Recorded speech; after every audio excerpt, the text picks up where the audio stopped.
বলে দিই কাতলা মাছের কালিয়াতে কী কী লাগবে।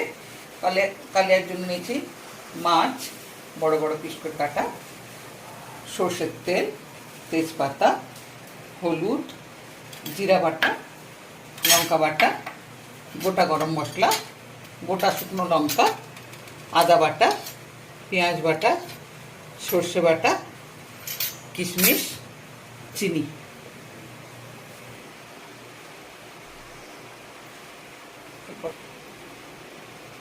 কড়াটা গরম হয়ে গেছে, এবারে মাছ ভাজার জন্য আমি তেল দিয়ে দিচ্ছি।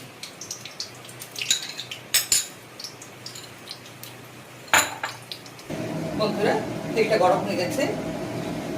যারা রান্না প্রথম শিখছে তাদেরকে একটা টিপস দিয়ে দিই আমি।